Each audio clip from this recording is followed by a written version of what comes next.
Once again welcome back. मेरा नाम है अजय परमार। आज हमारे पास एक बहुत ही बढ़िया इंटरेस्टिंग टॉपिक। मान के चलो कि आपके पास 20 अलग अलग टेक्स्ट फाइल्स हैं, 20 कस्टमर्स के रिव्यू आ रखे हैं 20 अलग अलग प्रोडक्ट्स के लिए, और साथ में 5 स्टार कितना किसको मिला, 4 स्टार 3 स्टार ये सब उसमें दिया हुआ है। आपके सामने टास्क ये है कि आपको ये देखना है कि किस प्रोडक्ट के लिए सबसे अच्छे रिव्यूज गए हैं, बुरे गए हैं, ऐसा कुछ देखना है। जैसे 1 स्टार 2 स्टार किसको कितना मिला, बुरे हैं अच्छे हैं हमें नहीं पता, रिव्यूज दिए हुए हैं। Oh, this product is very good. Oh, my wife loved this product. She's very happy with it. This product is not as per the website description. चलता है ना। इसमें भी फर्दर 100 फाइल्स हैं, 500 फाइल्स हैं, कुछ भी मान लीजिए, और उनके अंदर फर्दर इतने सारे रिव्यूज हैं। इस केस में आप कोड यूज नहीं करोगे, इस केस में कोवर्क ही यूज करना पड़ेगा, चॉइस नहीं है। अब मैं आपको एग्जाम्पल पहले दिखाता हूँ कोवर्क में कैसे काम करना है, उसके बाद आपको बताता हूँ कि मैंने ऐसा क्यों कहा कि यहाँ पर सिर्फ कोवर्क ही यूज करेंगे, कोड नहीं कर पाएंगे, चुप इसी। Okay, let's start the project. तो चलिए ये देखिए, ये है हमारा एक फोल्डर जो मैंने आपको बताया था। फाइल्स के अंदर एक फीडबैक रिपोर्ट्स हैं, ठीक है। तो ये सारे आपके प्रोडक्ट्स हैं, स्मार्ट वॉच है, वायरलेस है, एयर प्योरीफायर है, रॉबोट है, कॉफ़ी मेकर। तो अब अगर आप एक फाइल में आपको दिखाता हूँ, देखो ये फाइल्स आप ऑब्वियसली किसी भी चैट जीपीटी या क्लाउड कहीं से आप जनरेट कर दें। अब तो ये इशू ही नहीं रहा कि सिर्फ फाइल दे दो प्रैक्टिस के लिए, अब तो आप फाइल्स खुद जनरेट कर सकते हो, ठीक है। देखो ये फीडबैक रिपोर्ट है, और इसमें आप देखो battery life is absolutely terrible, the heart rate monitor is surprisingly accurate, setup was a nightmare, took me 45 minutes to pair it with my iPhone, sleep tracking is the best feature। तो आप देखो इसमें हमारे पास reviews आ रखे हैं, और नीचे statistics भी हैं कि भाई 5 स्टार रिव्यू 22% है, 4 स्टार 28% है, ठीक है। तो इसी तरह से आपके पास हर टेक्स्ट फाइल में डेटा होगा, ठीक है। अब एग्जाम्पल के लिए इसमें सिर्फ ये छोटा सा डेटा है, ये बहुत ही छोटा डेटा है, ठीक है। बट अभी हमें वो उस पर नहीं जाना है कि भाई इसको कोड से करना है या कोवर्क से करना है। अभी हम इसको कोवर्क से करेंगे, फिर मैं बताता हूँ, आगे चलते हैं। तो ये सारे आपके फाइल्स हैं, ठीक है। अब हमारा टास्क ये है कि मैंने पहले ये टास्क बना के रखा है टाइम सेव करने के लिए। देखो मैं कह रहा हूँ I have a 10 customer feedback report files located here. आपने क्लियर कट इंस्ट्रक्शंस देनी होती है, मैंने आपको पहले भी बताया हुआ है। Please read each file one by one, analyse them for each product, find the top complaints, top praises यानी कि एप्रिशिएशन भी बताओ, कंप्लेंट्स भी बताओ, और ओवरऑल सेंटीमेंट क्या है। उसके बाद after reading all the 10 files give me a final combined report that answers which product has the happiest customer, which product has the most serious problem, top 3 complaints across all the products। देखो ये questions तो आप खुद, आपको पता होगा जब आप किसी प्रोजेक्ट पे काम कर रहे होंगे, ठीक है। अभी हमें सिर्फ ये करना है कि मैं इसको पूरे के पूरे को कॉपी कर रहा हूँ, और हम अपने कोवर्क में जाएंगे। फर्स्ट टाइम हम कोवर्क में जा रहे हैं, ठीक है, न्यू टास्क पे जाएंगे, और यहाँ पे आप इसको पेस्ट कर दोगे, ठीक है। आप जैसे ही इसको आगे बढ़ाओगे तो क्या होगा कि वो आपको ये बोलेगा कि ये देखो मैं आपको दिखाता हूँ, हम इसको एंटर करते हैं, ठीक है। रिमेंबर गाइस हम कोवर्क में हैं, ठीक है। आपने आपकी इन्फॉर्मेशन ऑलरेडी वो रीड करेगा, ठीक है। वो स्टार्ट कर रहा है, इंस्ट्रक्शंस यहाँ आती रहेंगी। इंस्ट्रक्शंस वैसे ही आएंगी जैसे कोड में आती हैं, ठीक है। वो सब आपको पता लगता रहेगा। फाइंडिंग द टूल्स, ठीक है, यहाँ पे भी आपको प्रोग्रेस पता लगती रहेगी। अब देखिए ये कह रहा है कि I want the access of this folder which is feedback reports, तो आप इसको अलाउ कर दोगे, ठीक है। इसको अलाउ जैसे हम करेंगे उसके बाद होगा ये कि भई आपका ये सारा का सारा डेटा वो प्रोसेस करेगा, और जितनी ज़्यादा फाइल्स होंगी, जितना ज़्यादा उनमें डेटा होगा ऑब्वियसली उसमें उतना ही उसे टाइम लगेगा। हालाँकि हमारे पास यहाँ पे फाइल्स कम है, लेकिन सबसे इंटरेस्टिंग बात ये है कि हर फाइल को अलग-अलग करके एक बार ओपन करके वो रीड करेगा, ठीक है। तो उसके बाद आप बेशक इसमें ये भी इंस्ट्रक्शन दे सकते थे कि भई I want to create Excel file या जो भी है, जिसमें वो सारी आउटपुट आ जाए। तो जैसे ही आप अलाउ करेंगे वो अपने सिस्टम पे पूरा का पूरा काम करना शुरू कर देगा। अब देखिए इसमें ये सारी इन्फॉर्मेशन आती रहेंगी, ये अपने आप टास्क ऐड कर रहा है। आप यहाँ पे देखिए वो बोल रहा है आपको read 10 feedback files, analyse each product. उसने पूरा वर्क फ्लो बना लिया है, और जैसे-जैसे उन पे जाएगा, उन पे वो काम करता रहेगा आपके क्वेश्चन को ध्यान रखते हुए। तो इसमें काफ़ी सारा टाइम लगेगा। तो देखिए फाइनली सारा काम होने के बाद ये देखिए ये उसने एक आंसर शीट जनरेट की है, ठीक है? क्योंकि ये मैं पहले कर चुका था, इसलिए मैं आपको ये दिखा रहा हूँ, ठीक है? बिकॉज़ ऑब्वियसली आप वीडियो पे क्यों बैठोगे? ये देखिए, बहुत ही शानदार रिपोर्ट बनाई है उसने। सब प्रोडक्ट ही average reading, response, positive percentage, negative percentage, आप देखिए कितना बढ़िया उसने रिपोर्ट बनाया है। इसको आप मैनुअली करेंगे या इवन अगर आप कोडिंग भी करेंगे तो आपको अच्छा खासा लेवल चाहिए होगा और देखिए उसने नीचे सारे क्वेश्चंस के आंसर भी दिए हैं, ठीक है? अब ये तो हम इसमें नहीं जाएँगे कि आंसर सही हैं, गलत है। वो तो गाइस देखिए आपका काम है। मेरा काम था आपको ये बताना कि कोवर्क में भी आप काम कर सकते हैं और अब कोवर्क में आपने देखा कि स्टाइल ऑफ फंक्शनिंग बिल्कुल सेम है। लेकिन जो हमारा मेन मुद्दा था वो ये था कि मैं कैसे डिसाइड करूँ कि कोवर्क में करना है या कोड में करना है। ध्यान से मेरी बात सुनिए, 2 चीज़ें होंगी, या तो आपके पास चॉइस होगा कोड से करना है या कोवर्क से करना है। तब तो कोई वो तो अलग सिनेरियो है। हम उसकी बात करेंगे जब आपके पास चॉइस ही नहीं है। उस टाइम आपको या तो वो कोवर्क से ही होगा या फिर वो होगा क्लॉड से, ठीक है? अब इस पे आगे जो मैंने आपको बोला था इम्पोर्टेंट टॉपिक है बिकॉज़ यही तो समझना है, राइट?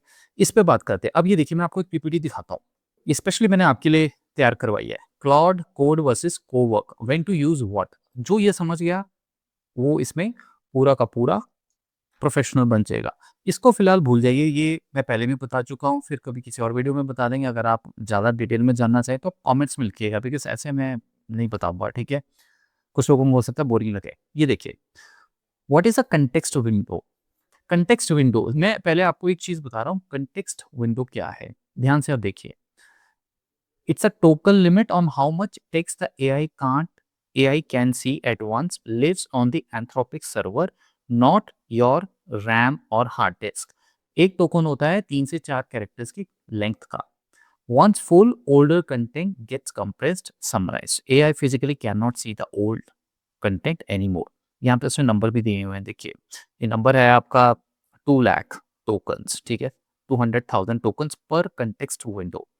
जिसमें कि या तो आप कह लीजिए कि 150,000 यानी कि ये हो गया आपका 1,50,000 वर्ड्स हो सकते हैं या 500 बुक्स या 50 लार्ज एक्सेल फाइल्स। ये है क्या एक्चुअली?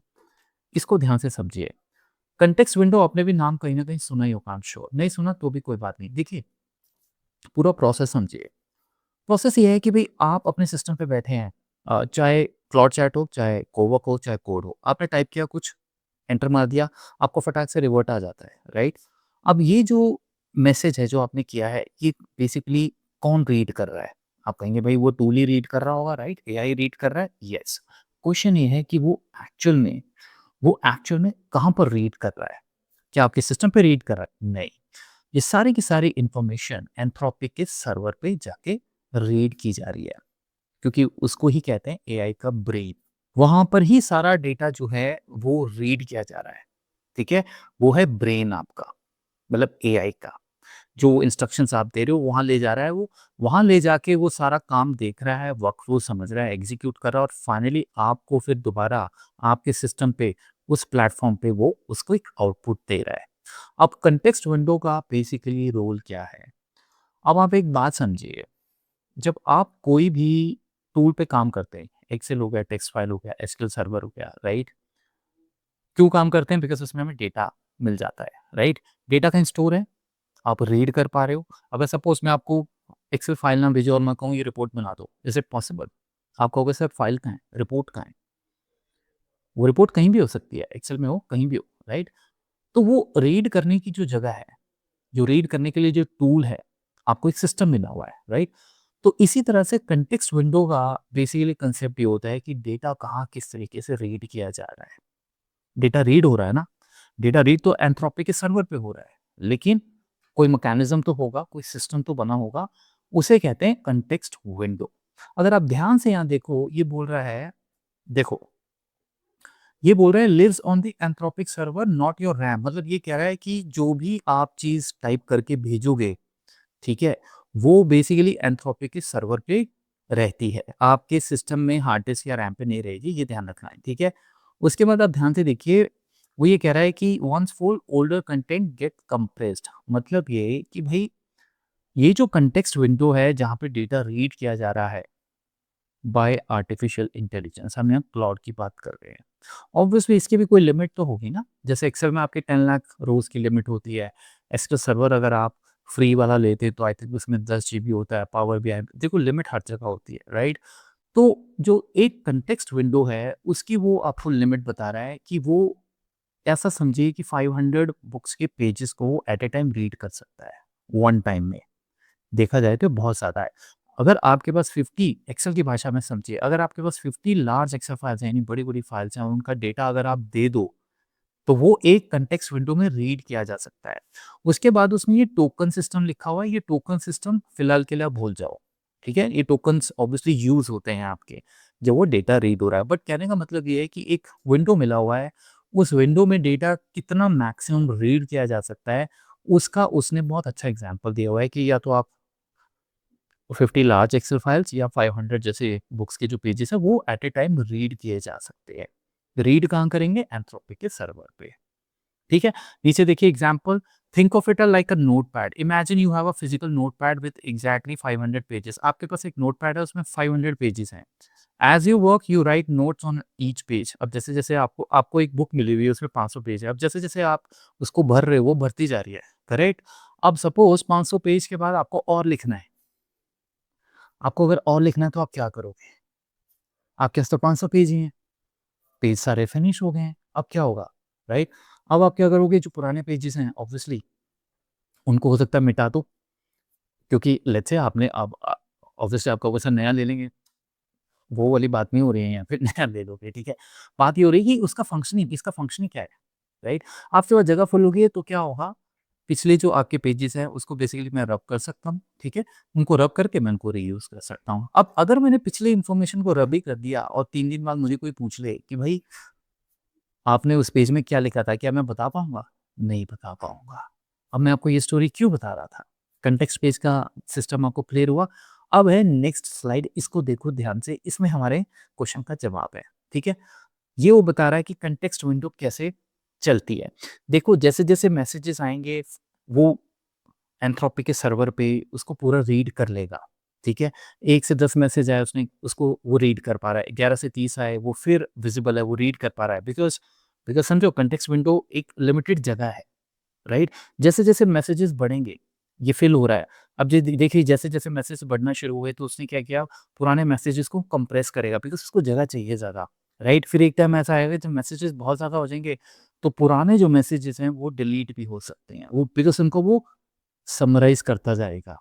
समराइज़ करने के बाद आप और इन्फॉर्मेशन डाल रहे हो तो पुराने मैसेजेस जो हैं वो वहाँ से डिलीट होते जाएँगे। मैसेजेस का मतलब ये है डेटा जो हम दे रहे हैं उसे, अगर ज़रूरत से ज़्यादा डेटा दे दिया तो, ठीक है? हालाँकि आप खुद देखिए, अगर पिछली स्लाइड में 50 एक्सेल फाइल्स का डेटा एक कॉन्टेक्स्ट विंडो में रीड करना बहुत बड़ी बात है। बट हम बात कर रहे हैं 100 एक्सेल फाइल्स हो जाएँ, या एक्सेल फाइल तो एग्ज़ाम्पल दिया है, डेटा कुछ भी हो सकता है, समझे आप? अब यहाँ पे आपको ये समझना है क्लॉड कोड कैसे वर्क करता है और क्लॉड कोवर्क कैसे वर्क करता है। यहीं से अब हम इस वीडियो को खत्म करेंगे, ठीक है? देखो क्लॉड कोड को इस तरीके से बनाया गया है कि वो हर चीज़ सीक्वेंस में लेगा। अगर आपने उसको एक टास्क दे दिया, बहुत बड़ा टास्क दे दिया, फॉर एग्जांपल आपने कहा कि ये 50 एक्सेल फाइल्स हैं, इसमें ये डेटा है और इन डेटा को आप रीड करो, और रीड करके इसके ऊपर इनको इकट्ठा करो, वीलकअप लगाओ, ये लगाओ, वो लगाओ, चार्ट्स बनाओ, पिवट्स बनाओ, समझ रहे हो आप? ये सबसे पहले चीज़ ये है कि ये 50 एक्सेल वाला जो डेटा या 100 एक्सेल वाला डेटा, डेटा तो 100 एक्सेल में भी हो सकता है और छोटा भी हो सकता है। अगर ये डेटा बहुत ज़्यादा है, तो जो कोड का कॉन्टेक्स्ट विंडो होगा, वो इतनी ज़्यादा इन्फॉर्मेशन प्रोसेस कैसे करेगा? फिर वही बात है, उसने पहली फाइल उठाई, रीड किया, समझा, दूसरी उठाई, तीसरी उठाई, चौथी उठाई, राइट? वो उठाता जा रहा है, काम करता जा रहा है। फाइनली जब वो किसी 25th या 30th एक्सेल फाइल पे होगा और डेटा उसको लगा ये तो बहुत ज़्यादा हो रहा है, तो वो ऊपर वाले इन्फॉर्मेशन को कंप्रेस करना शुरू कर देगा। फिर एक टाइम आएगा जब आप 40th एक्सेल फाइल पे होंगे, वो रीड कर रहा होगा, ऊपर की इन्फॉर्मेशन वो नहीं कैप्चर कर पाएगा क्योंकि इसकी लिमिट है, that is called the context window. अगर तो वो सारा काम लिमिट में हो जाता है उसी विंडो में, फिर तो आप कोड यूज़ कर लीजिए। अगर नहीं होता है तो फिर आपका एनालिसिस गड़बड़ बन के आएगा। हो सकता है क्लॉड कोड आपको बोल दे कि due to this reason I can not, I may give you the incorrect information. समझ रहे हो आप? स इस बात को आपने समझा? अब आप कहेंगे तो कोवर्क में ऐसा क्या ख़ास है सर? समझ रहे हो? कोवर्क में क्या होता है कि अगर कोवर्क के पास ये ख़ासियत है कि अगर मेरा टास्क बहुत ज़्यादा है, बहुत ज़्यादा दिमाग लगने वाला है। अब 100 एक्सेल फाइल कोई दे रहा है, मैं एक को उठा रहा हूँ, दूसरी, तीसरी, चौथी, 5वीं, भई 50th फाइल पे जाके तो मेरी पुरानी इन्फॉर्मेशन मैं नहीं होल्ड कर सकता। कोवर्क क्या करता है, वो अपने 100 बंदे बुलाता है, अपने एजेंटिक एआई।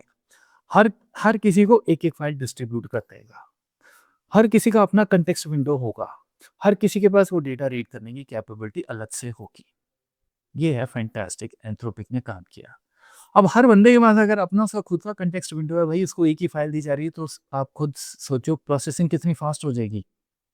दिक्कत ही नहीं है, सबके पास अपनी-अपनी जगह पड़ी हुई है, भई सब अपनी ये 50 एक्सेल फाइल का डेटा हैंडल कर सकते हैं, 500 पेजेज़ जैसे एग्ज़ाम्पल के तौर पे मतलब वो बताया। इन्होंने कहीं ये नहीं बताया कितने जीबी कर सकता है, मैंने कोशिश की थी 1 टेराबाइट कर सकता है, समझे आप? तो वो इन्फॉर्मेशन डिस्ट्रीब्यूट हो जाती है। जब वो इन्फॉर्मेशन हर बंदा 100 बंदे मेरे पास आके दे रहे हैं, सर ये हमारी फाइनल आउटपुट है, ये है, इसका ये रिकॉर्ड है सर, इसका ये रिकॉर्ड है, इसको इतने रिव्यू मिले हैं, इसको बुरे मिले हैं, इसको अच्छे मिले हैं, इसको ये 5 स्टार मिला है, इसको ये 4 स्टार मिला है। फाइनली मुझे वो इन्फॉर्मेशन कलेक्ट करनी है और एक पर्टिकुलर आउटपुट में डालनी है और लेट था। आपको बात समझ आई? इसीलिए अगर कोई ऐसी चीज़ है जिस पे कि आपको लगता है कि प्रोसेसिंग बहुत ज़्यादा होने वाली है, प्रोसेसिंग ज़्यादा होने वाली लार्ज डेटा है, वो ऐसे रीड नहीं किया जा सकता है। उसको डिस्ट्रीब्यूट करके ही होगा काम, राइट? जैसे इसमें हमारे पास 100 एक्सेल फाइल्स हैं, तो भई वो कॉन्टेक्स्ट उसका जो विंडो है, उसका एक ही कॉन्टेक्स्ट विंडो है कोड का। लेकिन कोवर्क का उसके कॉन्टेक्स्ट विंडो उतने ही बन जाएँगे जितना डेटा वो डिस्ट्रीब्यूट होगा। तो आई होप आपको इसके ऊपर बिल्कुल क्लैरिटी मिली होगी। बार-बार वीडियो देखिए और मैं कौन-सा कहीं जा रहा हूँ, हम फिर आ रहे हैं, फिर एक नया एग्ज़ाम्पल लेंगे इसके बारे में, इसको बस इसके पीछे पड़ जाएँगे और फिर क्लॉड के बाद भी और बहुत कुछ करेंगे। ओके? कमेंट में ज़रूर लिखिएगा वीडियो कैसा लगा। नहीं तो वीडियो वीडियो नहीं आएगा। मज़ाक कर रहा हूँ। I of course need your support right? So like कीजिए, सब्सक्राइब कीजिए और चैनल को आप शेयर करें। मिलते हैं बहुत जल्दी अगले वीडियो में। Thank you so much.